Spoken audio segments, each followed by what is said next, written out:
Oke. Assalamualaikum warahmatullahi wabarakatuh. Perkenalkan, kami dari tim tugas akhir dengan judul penelitian perancangan sistem pembangkit listrik hybrid solar pikohidro untuk sistem penerangan pada area Curug Lawe Benoa Kalisidi. Sebelumnya, perkenalkan, saya ketua dari tim tugas akhir ini. Nama saya adalah Megan Anugrah Nirvananda Santosa dengan NIM 210601211300086. Saya memilih konsentrasi tenaga listrik. Lalu berikutnya ada teman saya. Saya Syams Rizal Wiguna dengan NIM 210601211401137 dari konsentrasi tenaga listrik. Lalu berikutnya ada teman saya. Perkenalkan, nama saya Radia Satrio Pambudi dengan NIM 2106012114015 dari konsentrasi kontrol dan instrumentasi. Dapat terlihat bahwa tidak ada penerangan yang berada di jalan menuju air terjun Curug. Sehingga saat perjalanan dan tiba-tiba hujan mulai turun, maka saat melakukan perjalanan akan menjadi sulit. Dan ini sangat berbahaya karena medan magnet yang naik turun dan licin. Ditambah lagi tidak adanya penerangan sangat membahayakan bagi wisatawan Curug Lawe. Untuk itu, kami memiliki inovasi untuk membuat pembangkit listrik tenaga hybrid pikohidro dan solar panel yang dapat memproduksi listrik untuk penerangan di Curug Lawe karena listrik dari PLN tidak sampai di Curug Lawe. Oke, baik. Saya Megan. Di sini saya memegang PLTPH untuk tugas akhir. Nah, jadi di bagiannya ini itu ada turbin.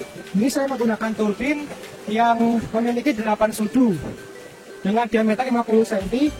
Nah, itu terhubung dengan puli yang besar. Ini ukurannya 12 inci atau sekitar 30 cm. Nah, ini terhubung ke tingkat pertama yang memiliki diameter sekitar 1,5 inci. Dari ini dia satu peros dengan yang puli lebih besar, di mana puli yang besar ini ukurannya 9 inci. Nah, 9 inci ini terhubung ke puli kecil yang terhubung ke generator. Untuk ukuran puli yang bagi generator ini kebetulan saya nyoba yang 3 inci.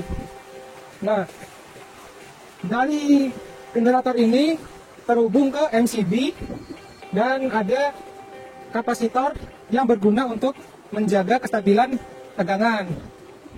Dari kapasitor terhubung ke buck boost converter yang mengubah tegangan ini yang mungkin lebih rendah dari 12 volt menjadi sekitar 18 sampai 24 volt. Nah, itu adalah range kerja dari MPPT saya. Nah, setelah itu MPPT-nya terhubung ke aki, dan dari aki itu bisa ke beban atau ke MPPT lagi. Oke, jadi setelah dari pikohidro, punya saya itu membantu mengoptimalkan sistem PLT hybrid ini, yaitu dengan panel surya. Nah, dari panel surya 450 WP ini masuk ke SCC, ya kan SCC. Nah, di SCC ini terlihat bahwa panel suryanya ada 34 volt. Dari SCC ini menuju ke baterai untuk dicas. Lalu setelah dari baterai menuju ke boost converter DC supaya masuk ke inverter 24 volt. Nah, setelah dari inverter 24 volt ini arus DC diubah menjadi AC. Dan kita gunakan bebannya untuk mengacas HP, dan ini bisa mengacas HP dengan MCB AC tentunya sebagai pengaman. Jadi baterai ini diisi oleh pikohidro dan juga panel surya. Makanya ini dinamakan pembangkit listrik tenaga hybrid karena berasal dari dua sumber.